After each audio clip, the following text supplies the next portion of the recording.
राधा वल्लभ श्री हरिवंश, राधा वल्लभ श्री हरिवंश। वृंदावनेश्वरी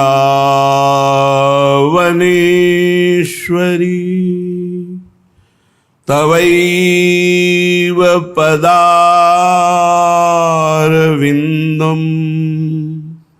प्रेमामृतैकमकरन्द रसौघपूर्णम्।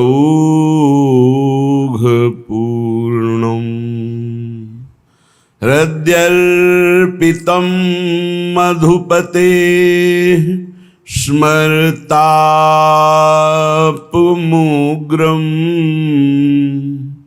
निर्वापयत्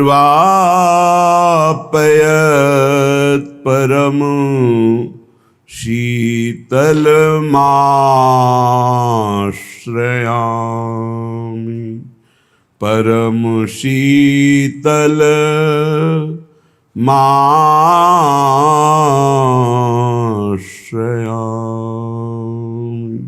जय जय नित्य विहारिणी रानी, जय जय नित्य विहारिणी रानी। नित्य विहार निरंतर जाको, प्रीति परम रुचि मानी। जय जय नित्य विहारिणी रानी, नित्य विहारिणी रानी। जय जय नित्य विहारिणी रानी। आनंद अहलादिनी मिली दो, प्रेम प्रीति रस ठानी।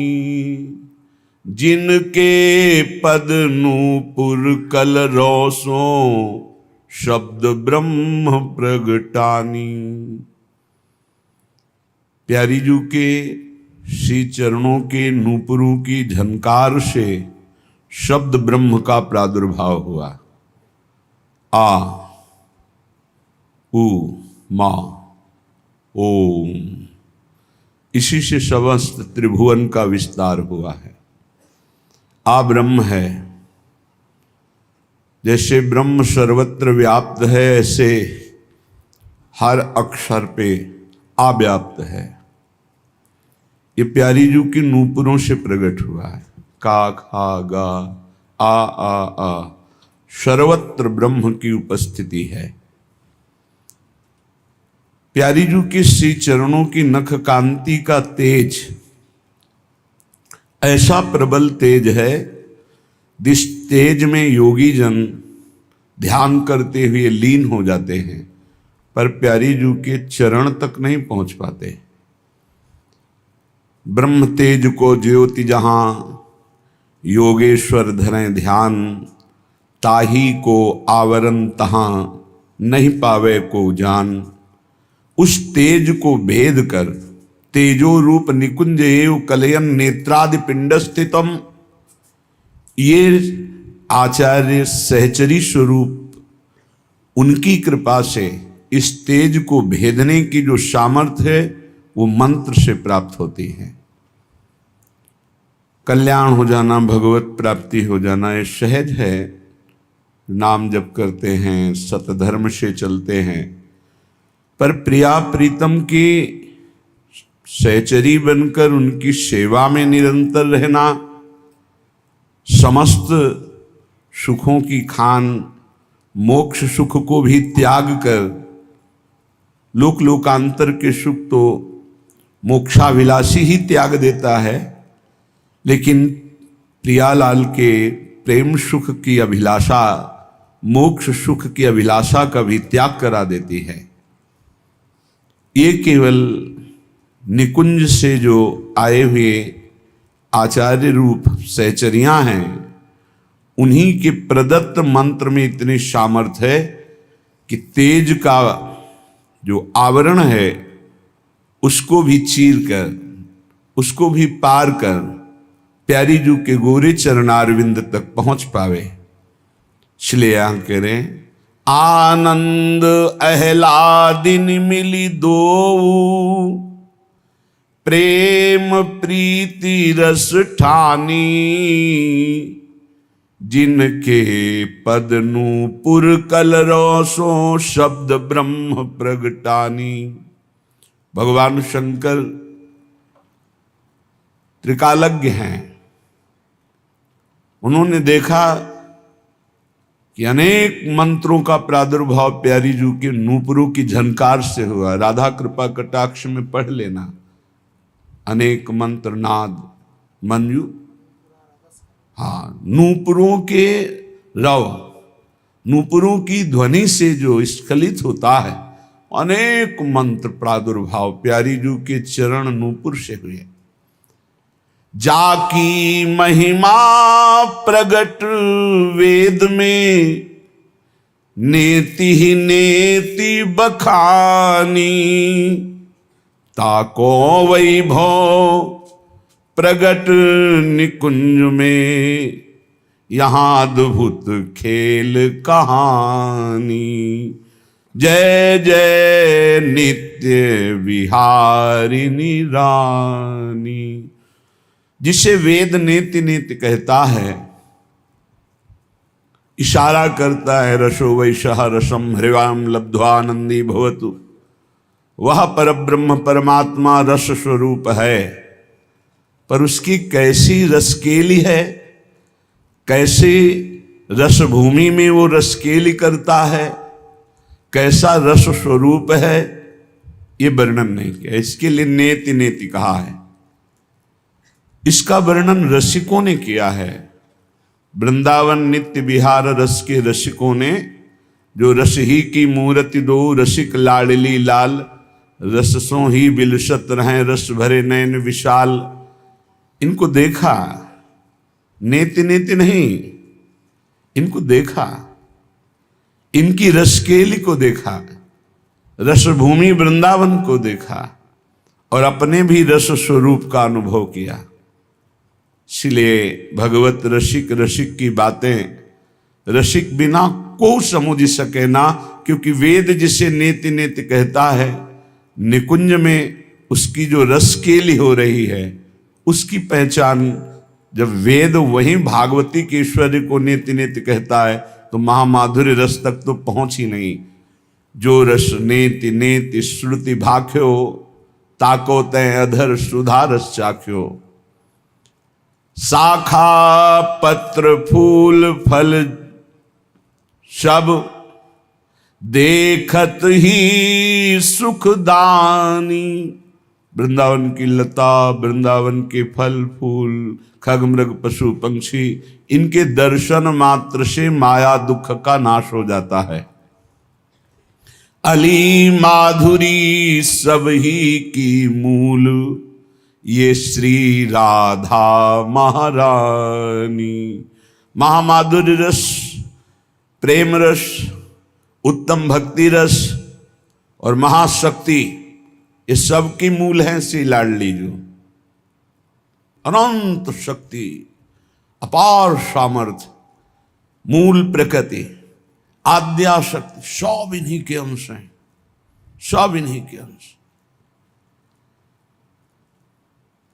कैसे तुम्हें बता, अपनी जो महारानी जो हैं ये सबकी मूल हैं। अली माधुरी सब ही की मूल, श्री राधा महारानी। महाप्रभु ने भी कहा है श्रीमद राधा सुधानिधि, ये जो श्लोक है ना, प्रेमणासन मधुरोज्जल हृदयम श्रृंगार लीला कला वैचित्री परमावधिर भगवता पूज्य कापी शता ईशानी च सची महासुख तनु शक्ति स्वतंत्रा परा श्री वृंदावन नाथ पट्ट महिषी राधे सेव्याम।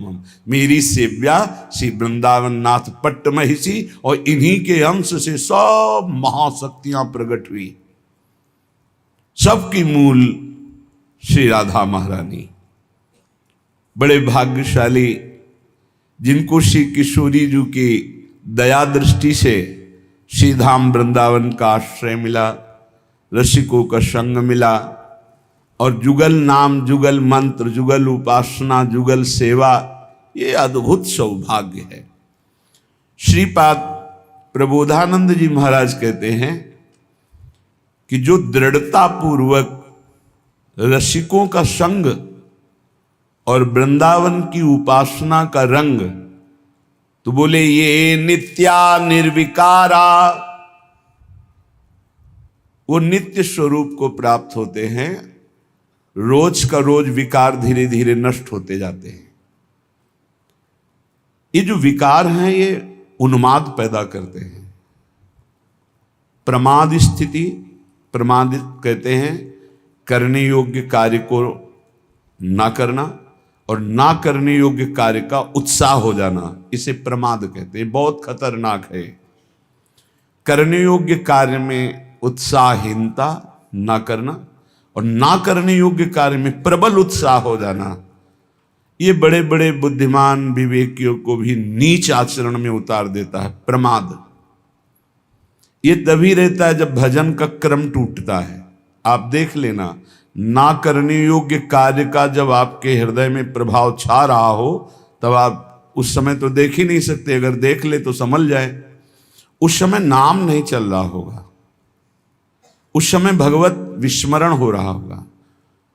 बहुत अच्छा साधक है तो ऊहापोह की स्थिति होती, करूं कि ना करूं, अच्छा है कि ना करूं, कैसे वो मन बार बार विषयों की तरफ आकर्षित, सुनना, देखना, भोगना, चखना, ये खाऊं कि ना खाऊं, नहीं खाना उचित है, बाद में तो फिर भजन से सब ठीक ही हो जाएगा। वो अच्छा जो साधक है वो ऊहापोह में फंसता है उस समय।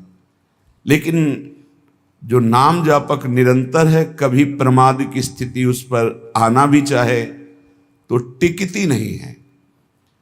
जो रसिकों का संग करते हैं, श्रीधाम वृंदावन की उपासना के रंग में है, तो ये नित्य निर्विकाराः, वो अपने नित्य स्वरूप की प्राप्ति के लिए या नित्य स्वरूप में स्थित है, इसलिए निर्विकाराः। रसिक में कोई भी विकार नहीं होता।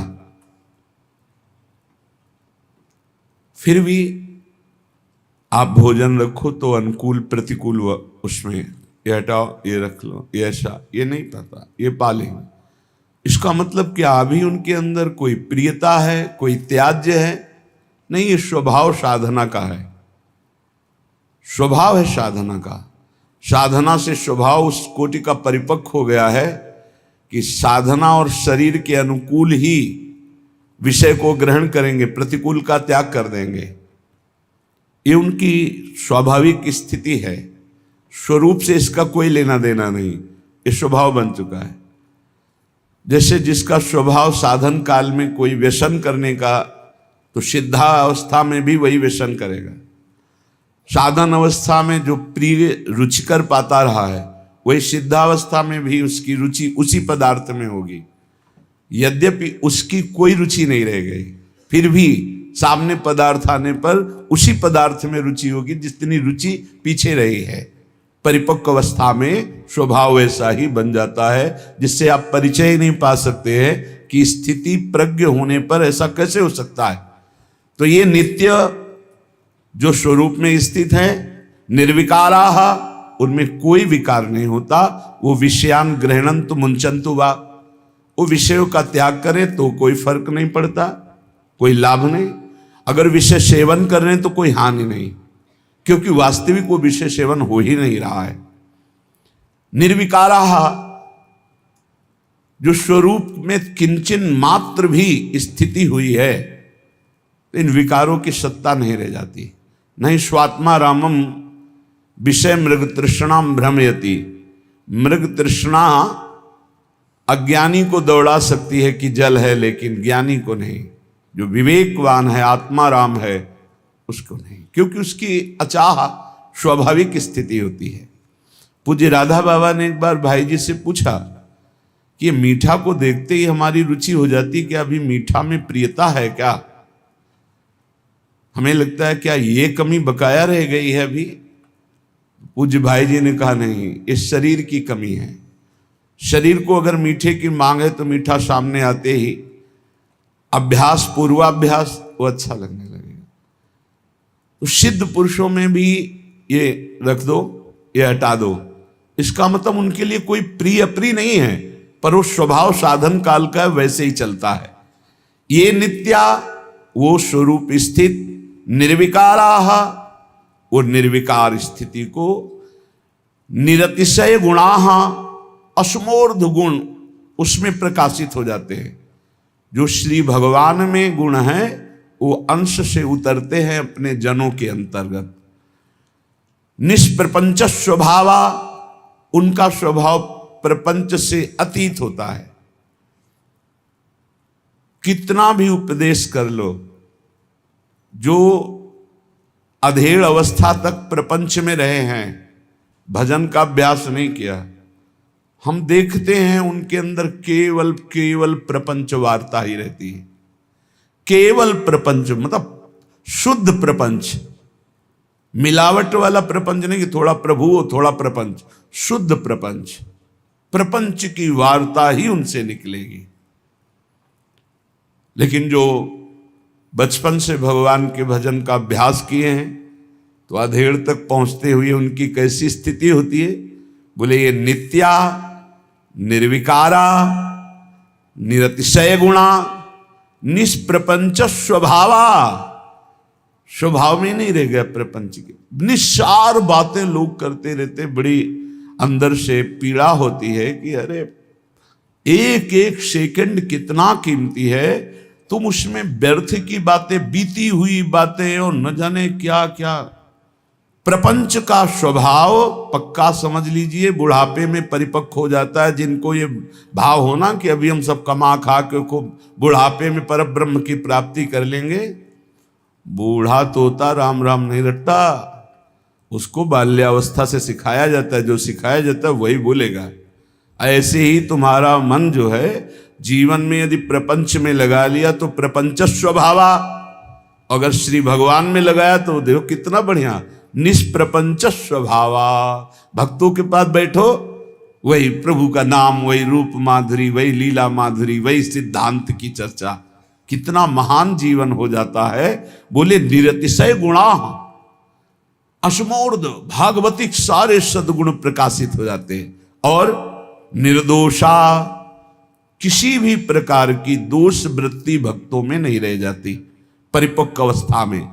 नित्य मुक्ता, वो नित्य जीवन मुक्त महापुरुष होते हैं। कौन? जो वृंदावन का आश्रय, वृंदावन की प्रेम रस उपासना, रसिकों का संग, नाम बाड़ी में चित्त लगाए हुए है। बोले निगम गण समुद्र गीत, वेद जिसकी महिमा का गान करते हैं वो उसमें स्थित रहते हैं, रस सिंधु प्रभु में।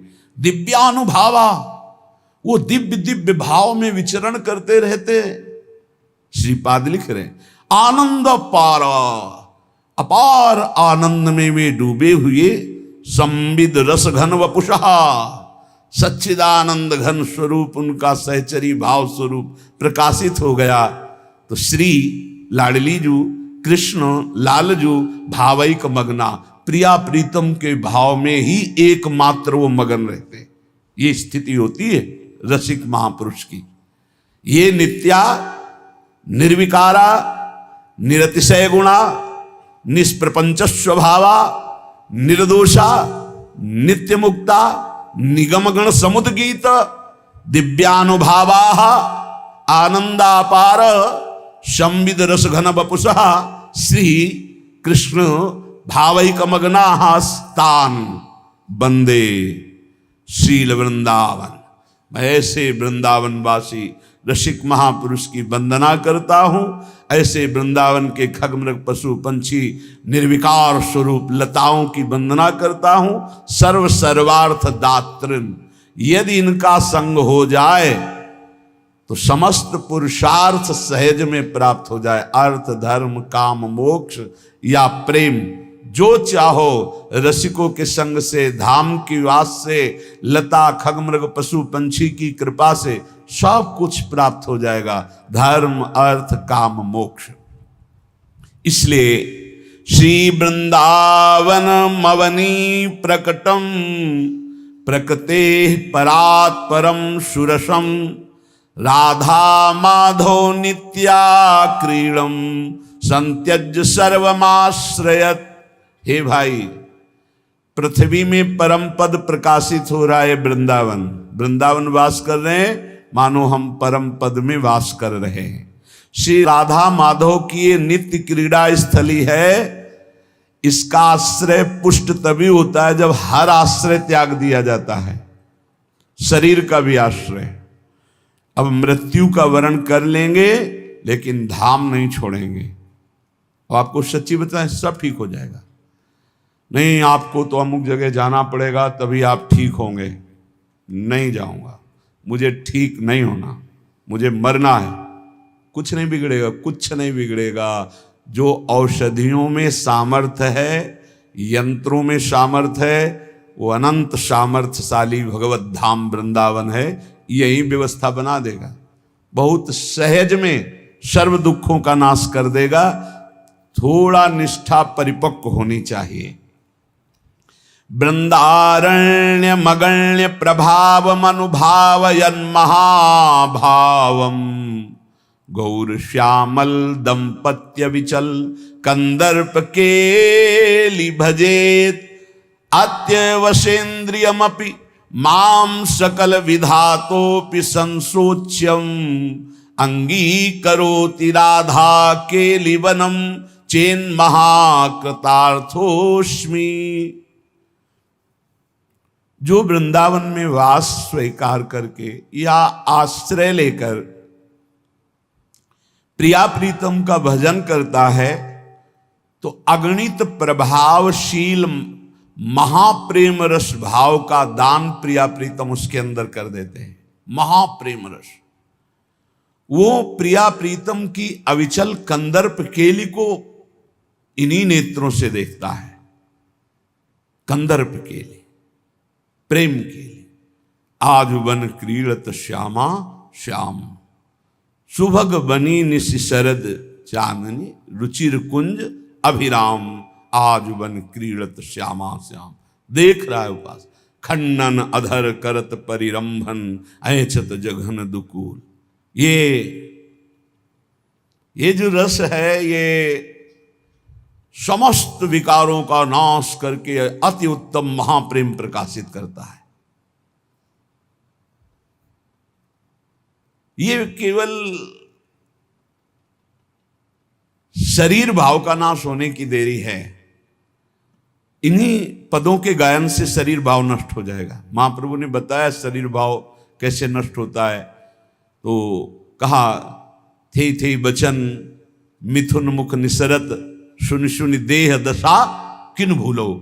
प्यारे जो अद्भुत रास कर रहे हैं, विलास कर रहे हैं, इसका आप जो गायन करोगे, इसका जो श्रवण करोगे तो आपकी देह भाव नष्ट हो जाएगा।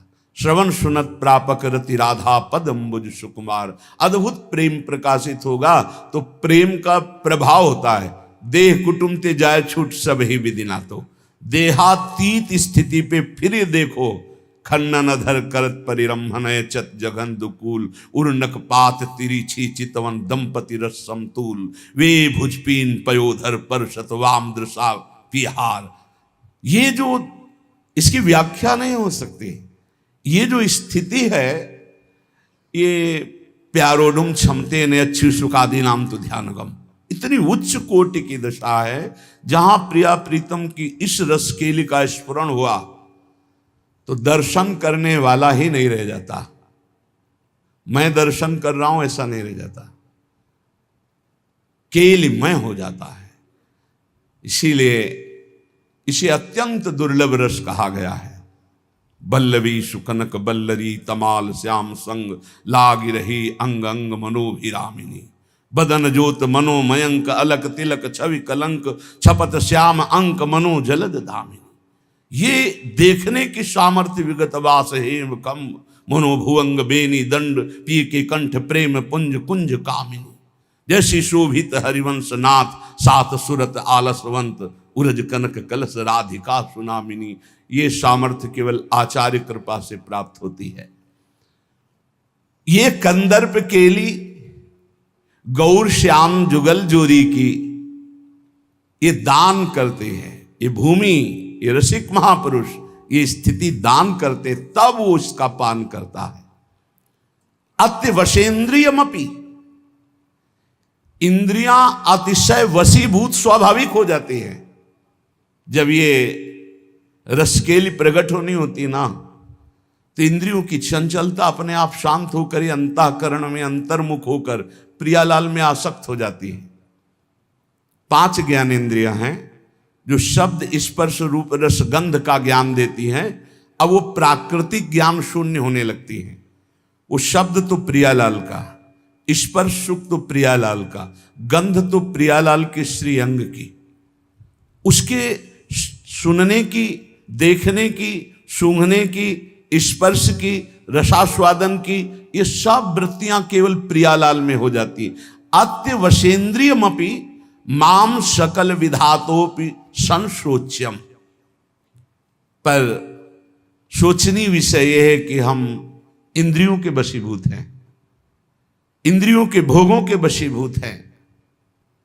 मुझको श्री राधा के लिवन वृंदावन ये सामर्थ्य प्रदान करे कि मैं महाकृतार्थ स्वरूप होकर प्रियालाल की रसकेली को देखूं।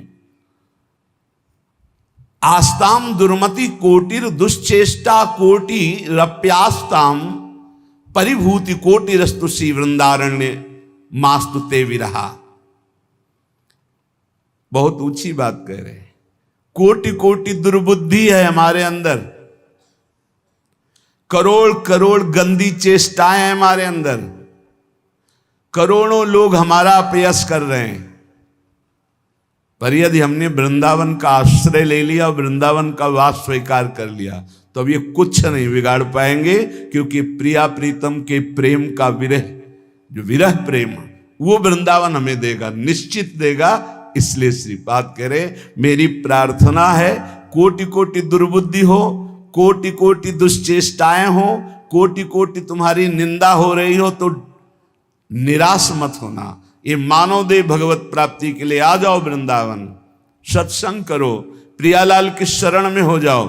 वे तुम्हें अत्यंत दुर्लभ प्रियालाल का प्रेम जो विरह है ये वृंदावन प्रदान कर देगा, ये रसिक जन प्रदान कर देंगे।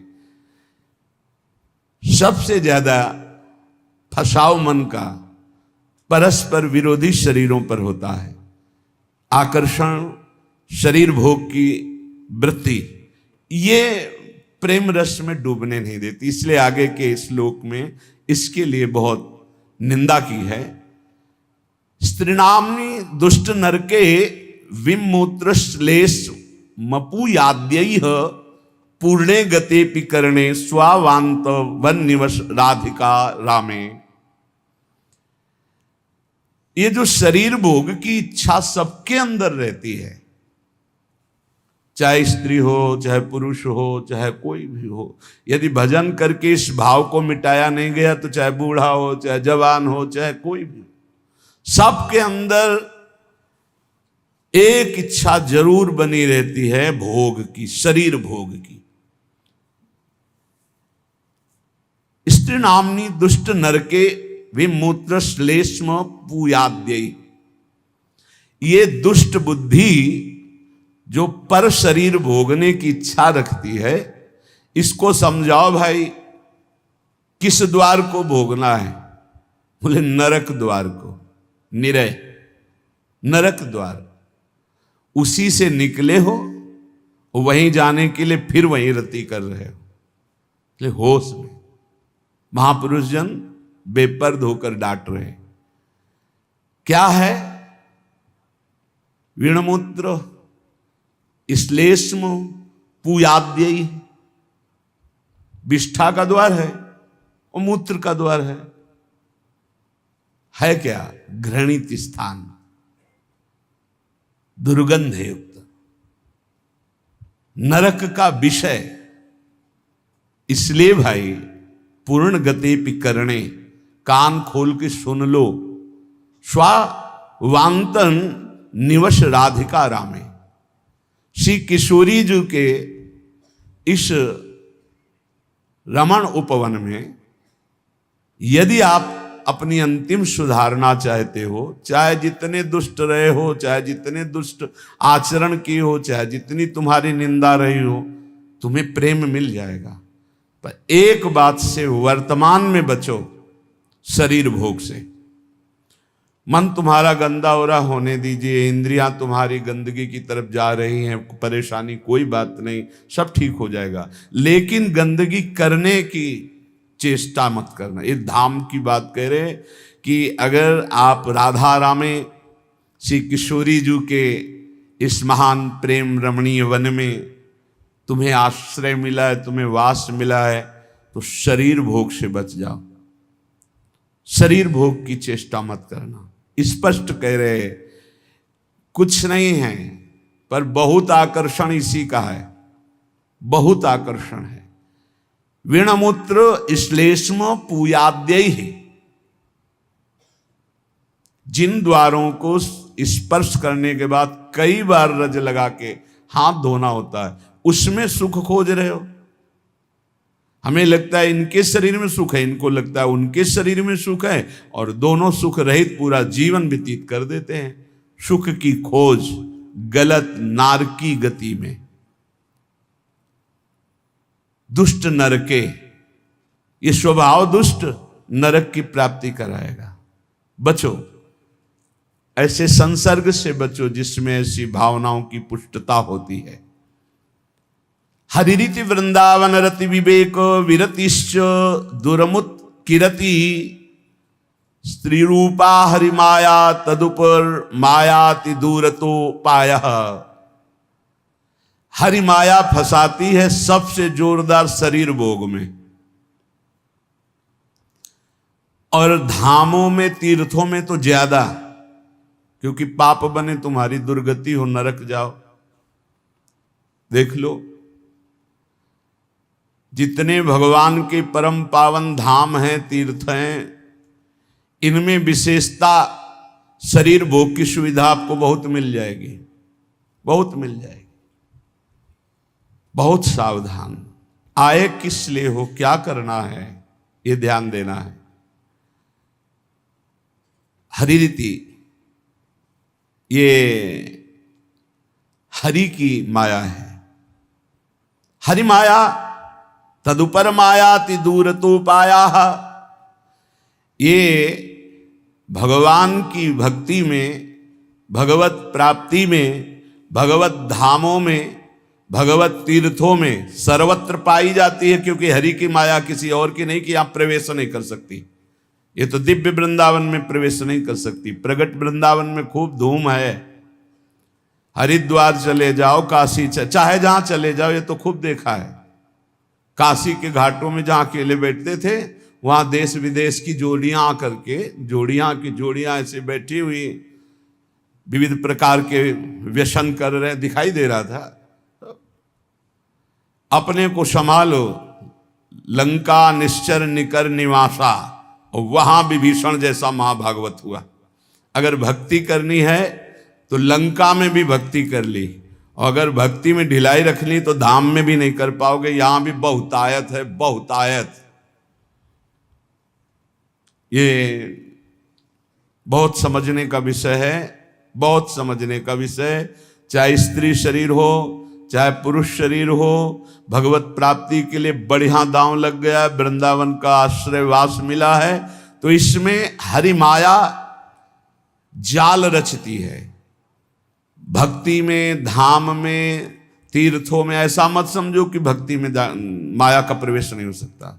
नहीं, वो भक्ति बन के आ जाएगी, भक्ति बन के आ जाएगी, सेवा का भाव प्रकट करेगी, भक्त रूप धारण करेगी, क्योंकि जानती है भक्त हैं ऐसे तो फंसेंगे नहीं। तो माया का मतलब क्या है? जादूगरनी। बस समझना है कि भक्ति और माया का अंतर क्या, कैसे पहचानोगे कि माया या भक्ति? जाके संग कुमति मति उपजय करे भजन में भंग, ये माया है। चाहे वो वृत्ति हो, चाहे वो व्यक्ति हो, चाहे वो वस्तु हो, चाहे स्थान हो। जिस व्यक्ति वस्तु स्थान के संसर्ग से भगवत विस्मरण हो जाए, नियम संयम भ्रष्ट होने लगे, आपका चिंतन टूटने लगे, फौरन पकड़ो वो माया है। वो कोई भी हो, जिसके संग से संयम बने, भजन बनने लगे, नित्य दिनचर्या भागवतिक होने लगे, हमारा जीवन उज्जवल कांतिमय होने लगे, वो भक्ति है। वो चाहे किसी भी रूप में हो, वस्तु व्यक्ति स्थान किसी भी रूप में। इसलिए हरि भक्ति की प्राप्ति के लिए हरि माया से बचना होगा। विवेकवान वैराग्य रूपी अस्त्र से काट के फेंक देता है और अविवेकी इसी में डूब जाता है। बड़ी कृपा हुई, बहुत बढ़िया, जिंदगी भर तरसे हैं, अब मिल गया है खान पान भोग सामग्री, भोगो और नरक जाओ। योग से भोग और भोग से रोग, पहुंचो नरक। बहुत संभलने का खेल है, बहुत संभलने का। स्पष्ट कह रहे हैं, चाहे आस्ताम दुर्मति कोटिर दुश्चेष्टा कोटिरप्यास्ताम। बहुत ध्यान से सुन लो। तुम्हारी करोड़ों प्रकार की दुर्बुद्धियां रही हैं, करोड़ों प्रकार के दुष्कर्म किए हो, करोड़ों प्रकार से तुम्हारी निंदा हुई है।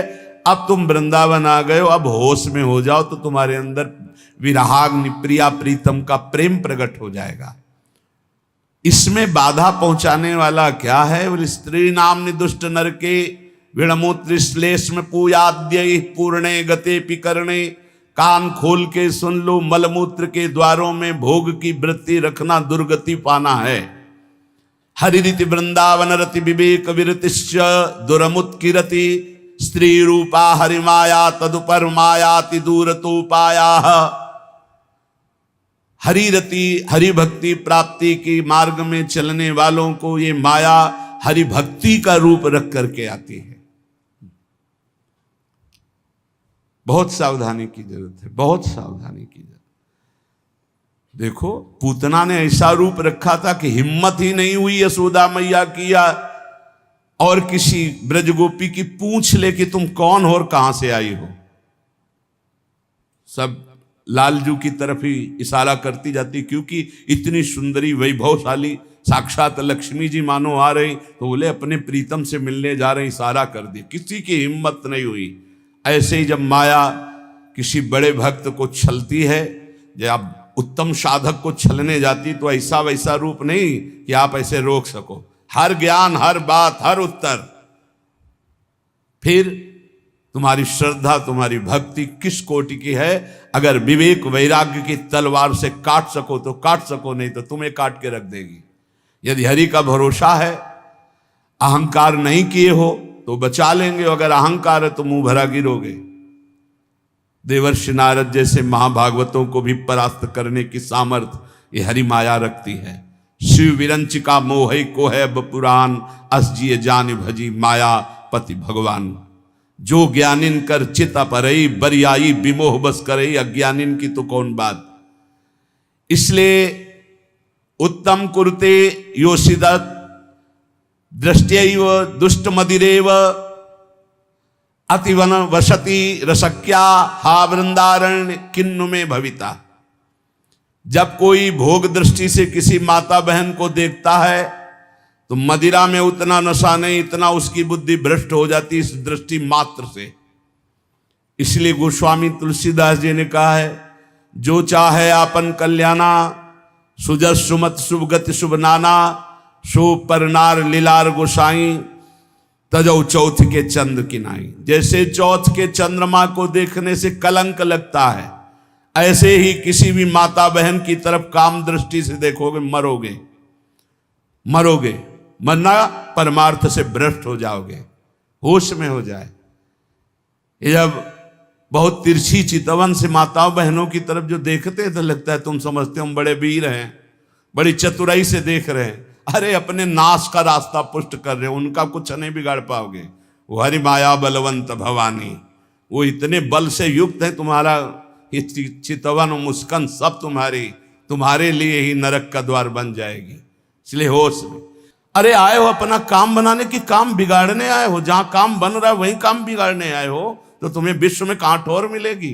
धाम में सत्संग में तुम इधर उधर ताक झांक करोगे। अरे तुम्हें धिक्कार है, दुनिया में ताक झांक करते हो, यहां तो अपनी तरफ झांक लो, यहां तो अपने अंदर झांको कि तुम क्या हो। वही बहिर्मुख वृत्ति, वही अरे जिसको तुम भोगने की दृष्टि से देख रहे हो, जगत भोगता है उसके अंदर, वो देख रहा है तुम्हारा सर्वनाश कर देगा, ऐसी जगह गिराएगा जहां उठने के लायक नहीं रहोगे। हमारी बातें थोड़ी कड़वी लगेंगी, समझ लो। हमसे हजारों गलतियां हुई, हजारों गलतियां हो सकती, लेकिन कहां हुई ये तो ध्यान रखो। धाम में हो यहां तो थोड़ा दिमाग सही कर लो। कह रहे उन्मत्तमेव कुरुते योषि दृष्टैव। जब हरि माया से आंख मिलाओगे ना, इतने में तो तुम्हारा होश उड़ा देंगे। देख लो इनकी, कह रहे उन्मत्तमेव कुरुते योषि दृष्टैव। भगवान कह रहे मत देखो उधर, नहीं कहते हम बड़े सूरवीर हम देख रहे हैं, तो उनके पास बाण क्या है, जा देखो। अब जाओ बैठोगे ध्यान में, वही मुस्कुराहट आएगी। बहुत सावधान। शास्त्रवेत्ता जो महापुरुष कहते हैं, तो क्या श्रीपाद ने देखा है क्या? संत जन जो कहते हैं, अभी अब वो प्रक्रिया नहीं पता है, मन को जोड़ दिया तो जैसा तुम्हारे मन में चल रहा है वैसे ही पूरी अपने मन की बात कहते हुए वैसे ही बता देंगे। उन्मत्त में वो कुरते योषित दृष्टियैव दुष्ट मदिरेव। ये और कोई नहीं है, वही मोहिनी ठाकुर है जिसके तुम दास बनने निकले हो, बड़े प्रवीण बनते हो। वो कहते हैं संभाल के रखो दृष्टि। कैसे संभालो? बोले यो माम पश्यति सर्वत्र सर्वम च मयि पश्यति तस्याहम न प्रणश्यामि सच में न प्रणश्यति। ऐ मेरे साधक, ऐ मेरे दास, मेरे स्वरूप को देखो। एक भी देवता मोहिनी ठाकुर से मोहित नहीं हुआ था, क्योंकि पता था मेरा ठाकुर है। जब किसी माई दाई बहन को देखो तो उसके चरणों की तरफ देखो। गोरे गोरे चरणारविंद मेरी प्रियाजू की सखियों के बलिहारी है प्रभु। और अगर तुम सूरवीर बन के आंख में आंख मिलाए तो कह रहे उन्मत्त में वो कुरते योषि दृष्टैव दुष्ट मदिरेव। आपकी बात क्या है? हम एक महात्मा की बात बता रहे हैं। इतना भजन कर रहे थे कि शरीर की शुद्धि नहीं थी, पूरे शरीर में दीमक लग गई थी। शरीर है ये दिखाई नहीं दे रहा था, केवल आंखें बीच बीच में खोल लेते थे तो दीमक झड़ जाती थी। च्यवन ऋषि, उनका नाम च्यवन ऋषि था। बहुत समय हो गया, प्रसंग नहीं पढ़े। तो एक राजा की राजकुमारी अपनी सखियों के साथ उधर से निकली। तेजोमयी आंखें ऐसे ज्योतिर्मयी चमक रही थी। उनका ये बहुत चमकती हुई क्या है ये, और ऊपर से सब दीमक लगी हुई थी। तो ऐसे काटा टाइप लिया ऐसे तिनका, और ऐसे ऐसे मारा तो उनसे रक्त निकलने लगा। अब वो तो कांप गई कि रक्त कैसे निकला। अब सबके मलमूत्र बंद कर दिए, पूरे राजा से लेकर जितना परिकर जितनी सेना सबके। च्यवन ऋषि ने हाहाकार मच गया। तो उनमें कुछ विद्वान लोग भी साथ थे। उन्होंने कहा किसी ब्रह्म ऋषि का अपराध है। ढूंढा गया अपराधी कौन है, यहां वन में किसी ऋषि का अपराध। तो राजकुमारी ने कहा कि अगर कोई ऐसी बात है तो मेरे द्वारा अपराध शायद बना है। एक दीमक का पिंड जैसा था, उससे दो ज्योति जगमगा रही थी और हमने उसमें तो उससे रक्त सारे। बोले च्यवन ऋषि का ये पूरा क्षेत्र है, कहीं ऐसा तो नहीं किया च्यवन ऋषि को तुमने? चलो आगे गाय और ब्राह्मण करके च्यवन ऋषि से वंदना। महाराज सबकी लघुशंका सोच खोल दो, बंद कर दिए सबके। अब कितनी देर भाई, 6 घंटे 8 घंटे हम सबके। महाराज शर्त कैसे खुलेगी आप बस बताओ। शर्त सुकन्या, राजकुमारी का नाम सुकन्या, सुकन्या दे दो। राजकुमारी से कहा अब राजकुमारी ना कैसे, अपराध तुमने किया ऋषि की सेवा में, तुम्हें उन्मत्तमेव कुरुते योषित दृष्टैव दुष्ट मदिरैव। जाओ सबके लोग शंका सोच खुल जाए, जाओ अब सब यहां से। वो तपस्या के द्वारा महल वैभव और अपना स्वरूप प्रकाशित किया जो देवराज इंद्र के पास भी नहीं। तपस्या का प्रयोग कहां होने लगा, कहां गया तपस्या का, माया में। ऐसे ही महाराज हमारे पड़ोसी सौभरी जी महाराज, सिवार लग गई थी शरीर में और यमुना जी में समाधि। मछली को देखा खेलते हुए, मैथुन करते हुए, देख लो मोबाइल देखने वालों। जब मैथुन मछली का देखा तो महाराज को लगा कि है कोई सुख। बताओ, अभी तक जल में हजारों वर्ष समाधि लगाने वाले महात्मा ब्रह्म सुख का वो अनुभव और मछली के मैथुन सुख को देखकर सोचा अब तो इस सुख का अनुभव करेंगे। तो अब सामर्थ्यशाली महात्मा कहां जाए, तो छोटे मोटे घर गृहस्थी के पास थोड़ी गए, चक्रवर्ती सम्राट राजाधिराज मानधाता के पास। दुर्गंध आ रही थी मछली किसी शरीर से, सिवार पानी के अंदर की, हड्डी हड्डी थी, गाल चपके हुए, आंखें तेजोमयी, देख के डर जाए आदमी।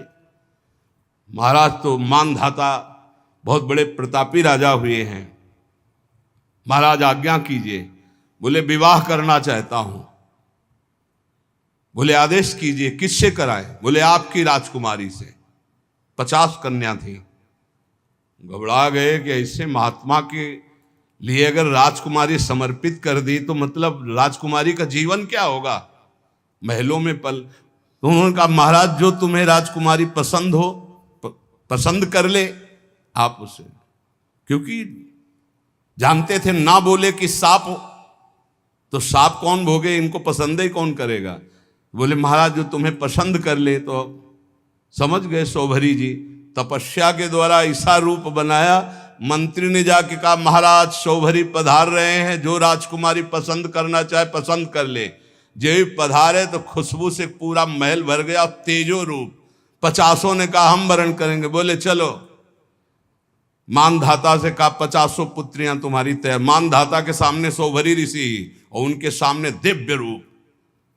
मानधाता ने कहा रहेंगी कहां? बोले कल आ जाना यमुना किनारे। ऐसे अमरावती नगर से भी श्रेष्ठ पुरी की रचना की। सेवा खाती घोड़ा रत्न वैभव सब। फिर 50 से 500 हो गए धीरे धीरे। तो जब बैठे थे वो अगल बगल छोरी छोरा खेल रहे थे, तब उनको ध्यान आया इन्हीं से बचने के लिए तो यमुना में समाधि लेते थे। तब उन्होंने एक श्लोक गायन किया, संगम त्यजेत मिथुन व्रतिनाम मुमुक्षु सर्वात्मना न विसजेत बहिरेन्द्रियाणि एकश्चरण रहश्चित्त मनंत से युंजीत तद व्रतिषु साधिषु चेत प्रसंग। ऐ मोक्ष धर्मावलंबी साधु, कभी किसी जीव को मैथुन करते हुए मत देख लेना न, जिसे हमारी दुर्गति हुई तुम्हारी पक्की हो जाएगी। मोबाइल वाले, क्योंकि ऐसे थोड़े जल्दी सहसा दृष्टि नहीं जाएगी, पर मोबाइल में एकांत में चली जाएगी, चिटकिनी बंद। बोले क्या? बोले हमारा एकांत भजन का समय है। अब सर्च करके जो देख रहे हैं तो वो तुम्हारा सर्वनाश कर देगा। मछली की क्रीड़ा से मेरी ये दुर्गति हो गई। बोले तुम्हारी क्या होगी? इसलिए संगम त्यजेत मिथुनम व्रतिनाम मुमुक्षु, जो मैथुन धर्म से युक्त प्राणी, इनका संग त्याग दो, इनका दृश्य मत देखो, इनका संभाषण मत सुनो। सर्वात्मना न विसजेत बहिरेन्द्रियाणि, इंद्रियों को खुला छूट मत दे दो, अंतर्मुख रखो, एकस अकेले रहो। चित्त मनंत से, चित्त को ईश्वर में सदैव लगाओ। अकेले का मतलब आंतरिक वृत्ति से।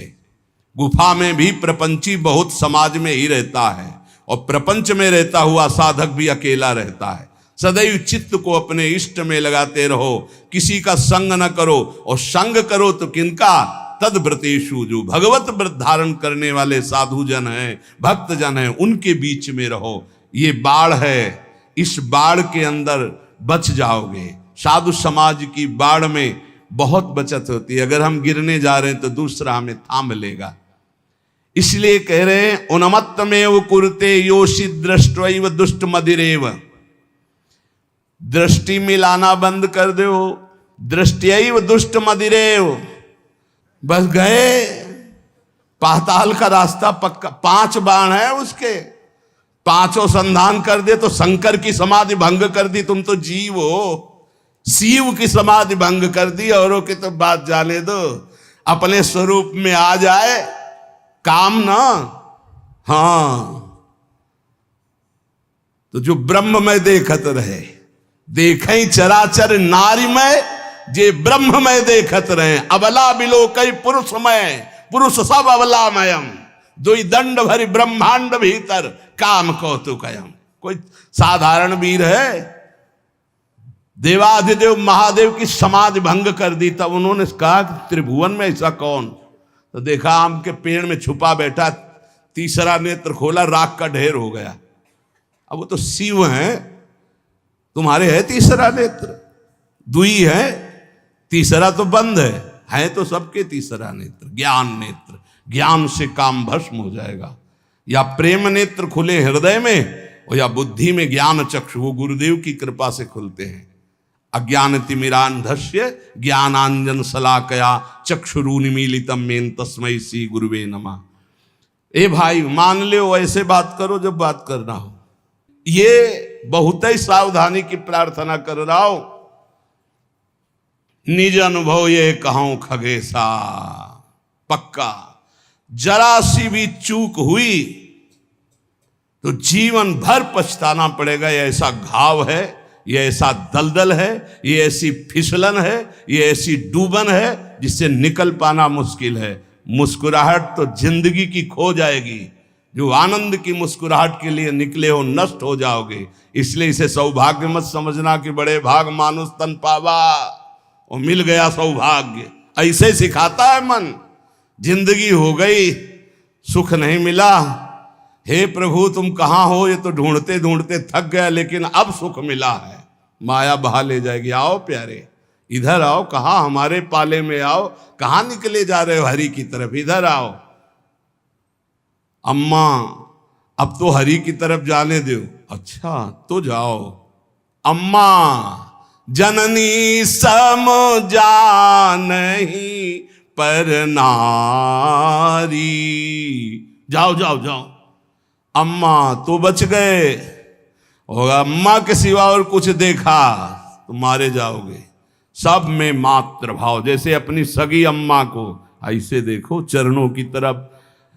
अतिवन सती रसक्या हा वृंदारण्य किन्नु में भविता। वृंदावन वास करना इसीलिए बहुत कठिन है। वृंदावन अब क्या उपाय हो सकता है जिसकी दृष्टि खराब हो गई है? संभल जाओ, सत्संग है, संभल जाओ। बहुत खतरनाक खेल है, इससे ज्यादा खतरनाक खेल नहीं। हाथ जोड़ के, मुस्कुरा के, प्रणाम करके प्रणाम करवा देंगी। ऐसी प्रबल माया है। हाथ जोड़ना पड़ेगा, घुटने टेकना पड़ेगा, रोना पड़ेगा, फिर भी क्षमा नहीं होगी। माया आती कैसे जानते हो? झुक के, और जाती कैसे? रौंद के। ये शब्द याद रखो। सौभाग्य मत मान लेना। बड़े भाग मानुष तन पावा, सुर दुर्लभ सदग्रंथन गावा। साधन धाम मोक्ष कर द्वारा, साधन धाम मोक्ष कर द्वारा। अति दुर्वारा इंद्रिय वैरिण आमर्दयन्ति सततम माम। बद्ध्वा बद्ध्वात्यार्ति दकारायाम हा हरे परित्राही। ये पीड़ा देने वाली दुष्ट इंद्रियां कारागार की तरह मुझे बंदी बनाना चाहते हैं। ऐसा ही है। सब कोई देख लो अपनी अपनी इंद्रियों को। ये दुर्दांत दुश्मन इंद्रियां निरंतर पीड़ा देते हुए मुझे बंदी बनाना चाहती भोगों में। नहीं, हा हरे परित्राहि त्राहि माम, ऐसे बचा जाता है। हे हरि मुझे बचा लो, मुझे इंद्रियां फंसा रही है, मुझे फंसा रही।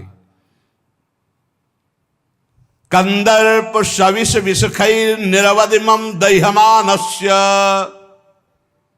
शिकारी वीणा वादन करता है हरिण पहले बुलाने, इतना मधुर वीणा वादन साधु बन के बजाता है। हिरन बेचारे नजदीक आ जाते हैं, पास में ही धनुष बाण मारा खींच के, वही ढेर हो गया।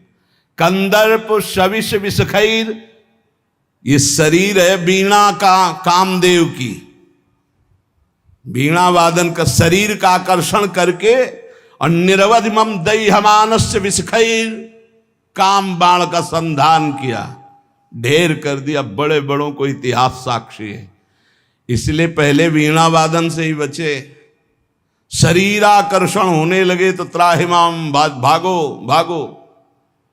अगर आपको अपना सुंदर बनाना है तो परम सुंदर श्री हरि का ध्यान करो, प्रियाजू का ध्यान करो, संयम से रहो, तब तो समझ। अच्छा, हमारी सुंदरता तभी काम की जब सुंदर शिरोमणि प्रभु हमें स्वीकार कर ले। ये मरण धर्मा शरीर दीजेंगे तो क्या करेंगे, क्या करेंगे, क्या दे देंगे मरण धर्मा। इसलिए अति दुर्वारा इंद्रिय वैरिण आमर्दयंती सततम माम। गौर से देखो तो प्रभु दिखाई देने चाहिए, अन्यथा कुछ नहीं है इनमें। कौन सा सुंदर रूप है, कहां सुंदरता है, कहां सुंदरता रह गई है। बहुत विचित्र स्वभाव। आज जो हमारे समाज का स्वरूप बिगड़ता चला जा रहा है, बुरा जरूर लगेगा, लेकिन बाबा जी हैं, अगर हमारी बात नहीं तुम्हें समझ में आएगी तो तुम्हारी हिम्मत नहीं कि कोई कहे, इसीलिए हिम्मत से कह रहे हैं। ए भाई, ये अंग प्रत्यंग ढकने के लिए है, अंग प्रत्यंग ढकने के, इनकी पवित्रता, इनकी उज्जवलता, इसको आप बिखेरो मत। आपका चरित्र महान तो आपका जीवन महान हो जाएगा। इससे आप महान नहीं बन जाओगे, इससे महान नहीं बन जाओगे, नहीं नहीं। जितना पवित्रता, गांव के बड़े बूढ़े से, अब हमें तो पता नहीं, लेकिन हम अपने सामने देखा है इतना तुरंत हो गया। बूढ़ी बूढ़ी का पानी लाना तो पानी, घर में घुसेंगे तो ऐसे पूरा घर सावधान एकदम, ऐसे बड़े बुजुर्ग। मर्यादाएं थी, पवित्रता थी, उसी का परिणाम राष्ट्र भक्त, भगवत भक्त, प्रेमी संतानें होती थी, चाहे बच्चा हो चाहे बच्ची हो, एक से एक उज्जवल कीर्ति वाले। आज बच्चा बच्ची ऐसे हो रहे हैं, अपने माता पिता को पीट रहे हैं, अपमानित कर रहे हैं, मनमानी आचरण कर रहे हैं, और कह दो तो ऊपर से अंकुश आ जाए। तुम होते कौन हो कहने वाले, कौन होते हो कहने वाले? कोई किसी को कह नहीं सकता। नहीं, हम इसलिए कह सकते हैं कि हम शास्त्र, संत, गुरुजन, इनका अधिकार है समाज पर, और समाज का इनके ऊपर अधिकार है। अगर हम गलत हैं तो पूरा समाज विरोध कर सकते हो, और अगर तुम गलत हो तो हम पूरे समाज का विरोध कर सकते हैं। धर्म के मार्ग का उपदेश करने वाला धर्मेश, जो धर्म गुरु पर बैठा हुआ या उपदेश करता, अगर गलत है तो पूरा समाज उसका विरोध करने का अधिकार रखती है, और अगर वो समाज को सुधारने के लिए तो पूरे समाज का विरोध करने का वो अधिकार रखता है। ऐसा नहीं कि 10,000 एक पक्ष में हो गलत मार्ग में, तो वो अकेला ब्रह्म ऋषि 10,000 का विरोध कर सकता है। धर्म शास्त्र ऐसा आदेश करता है। आप विचार करके देखो, भगवान श्री राम जी को आदेश हुआ, तापस वेश विशेष उदासी 14 वर्ष राम वनवासी। भगवान नंगे पैर सारी, लेकिन कैसी मर्यादा से सियाजू को, जहां नाव पे चढ़ाना है तो सीय चढ़ाई चढ़े रघुराई। आगे जानकी जो हर व्यवस्था, हर सोच, थोड़ी सी चूक जानकी जी की तरफ से लीला विस्तार के लिए लक्ष्मण जी को उपस्थित वचन दिला के गए थे कि एक क्षण के लिए जनक नंदिनी को अकेला मत छोड़ना, पर जानकी जी ने जाओ, राम जी संकट में, दोनों उनका काल के भी महाकाल का संकट कौन, माता आप ऐसे वचन मत बोलो। तो उनका, आप मुझे समझ में आ रहा है भगवान कोई लीला करना, ऐसे रेखा खींची और कहा मां इस रेखा को क्रॉस मत करना, इस रेखा को किसी की सामर्थ्य नहीं त्रिभुवन में कि क्रॉस करके आपको छू ले। लेकिन और लक्ष्मण रेखा को पार, हर समय आप इन बातों पर ध्यान दीजिए। रामचरितमानस की कैसी पोशाक होनी चाहिए, कैसी व्यवस्था होनी चाहिए, कैसी चाल ढाल होनी चाहिए, हमारा जीवन कैसे मंगलमय हो सकता है। उस पवित्रता का ही प्रभाव था कि इतना त्रिभुवन को भयभीत कर देने वाला रावण जानकी जी के सामने नेत्र नहीं मिला सकता था और अशोक वाटिका में जाके रखा, बार बार मनाता रहा। और जब उठाया था तो ऐसे नहीं उठाया था, सीता चरण बंदी सुख माना। हे जगत जननी, मैं जानता हूं यद्यपि मैं जो कृत्य कर रहा हूं अपने विनाश के लिए, अपने मंगल के लिए कर रहा हूं, पर मैं जानता हूं कि आप कौन हैं, इसलिए मेरा प्रणाम स्वीकार करें। और जब तक आप लंका नहीं पहुंचते तब तक हम असुरों का उद्धार होगा ही नहीं, इसलिए हम अपने उद्धार के लिए आपको ले जा रहे हैं। और ले जाकर के अशोक वाटिका में रखा था, ना कि जहां महल में और रानियां थी वहां भी रख सकता था, लेकिन नहीं, शुद्ध अशोक वाटिका में। और राक्षसियों का पहरा, और त्रिजटा जी को जानता था, वो कोई साधारण नहीं था। जिस समय खर और दूषण मारे गए, सूचना पहुंची खर दूषण मारे गए, अच्छा, खर दूषण मूषम बलवंता मार सके को बिनु भगवंता, बिना भगवान के इनको कोई नहीं। भगवान आए तो भजन न होए तामस देहा, मैं राक्षसी स्वभाव का तामसिक वृत्ति का हूं, भजन तो होगा नहीं। अब कैसे इनसे, अब इनसे मन वचन कर्म से बैर करूंगा और बैर के द्वारा परम पद प्राप्त। और ऐसा दृढ़ निश्चयी कि जब गर्दन अंतिम में कटी तो कहा राम रन हतो पचारी, श्रद्धा से नहीं बैर से पुकारा, कहा राम रन हतो पचारी। जिस समय जनकपुर में यज्ञ हो रही थी, धनुष यज्ञ, सब पहुंचे थे, ये भी पहुंचा, बाणासुर भी आए हुए थे, कुछ मांगलिक गुरु चर्चा हुई, क्योंकि दोनों के गुरु एक ही हैं, भगवान शिव। कहा आप भी तो धनुष उठाने आए, बोले नहीं, इस धनुष उठाने में कौन सी बात है, जब 20 बार कैलाश सहित भगवान शिव और पार्वती को उठा लिया तो उनका ये धनुष है। मैं धनुष उठाने नहीं आया, मैं धनुष उठाने वाले को निमंत्रण देने आया हूं। बोले कौन है यहां धनुष उठाने वाला? बोले पहले भगवान श्री राम जब विश्वामित्र जी के साथ पधारे तो रावण ने दृष्टि मिलाई और कहा कि ये नेह निमंत्रण नहीं दे रहा हूं, ये बैर निमंत्रण दे रहा हूं। ये धनुष आप ही भंग करेंगे, सीता जी आपको ही मिलेंगी, लेकिन मैं सीता का अपहरण करूंगा और तुम्हें रुलाऊंगा, और तुमको ये जो टांगे हुए और सारंग धनुष, इसी से निकले हुए बाणों से संपूर्ण लंका का उद्धार करना होगा। मैं यही कहने आया हूं। भगवान श्री राम से मानो इशारे में बात की और आरती की अजगों की, और जनक से कहा इसका भंजन तो दूर रहा, इसको उठाऊंगा भी नहीं, ये मेरे गुरु का धनुष है। प्रणाम करके परिक्रमा करके दोनों चले गए थे। ये अतिरथी वीर बाणासुर और महान पराक्रमी रावण, ये ऐसे उठाए भी नहीं थे। ऐसा नहीं कि उठाने की चेष्टा की, नहीं, ऐसा नहीं, वंदना की, परिक्रमा की और चले गए थे। और भगवान राम को कहा था तुम्हें निमंत्रण देता हूं, आकर पूरी लंका का उद्धार आपको करना है, इसलिए सीता जी से ब्याह तो आप करो और वास मेरे यहां करेंगी, क्योंकि इन्हीं के चरणों के प्रताप से ऐसी अपावन लंका पावन होगी। उन्मत्त में वो कुरते योषित दृष्टि दुष्ट मदेरे, जो हमारा शास्त्र कहता है उसको ध्यान दो। कभी किसी भी माता बहन से बात करनी हो तो चरणों में देखो, भगवान तो सर्वत्र विराजमान है। जिस समय भगवान ब्रह्मा जी ने सृष्टि रचना प्रारंभ की तो सनक सनंदन सनातन सनत कुमार प्रकट हुए, उनसे कहा सृष्टि रचो, बोले शब्द ही नहीं, ये शब्द ही नहीं, हमारी सृष्टि में ही नहीं, हमारे चिंतन में ही नहीं।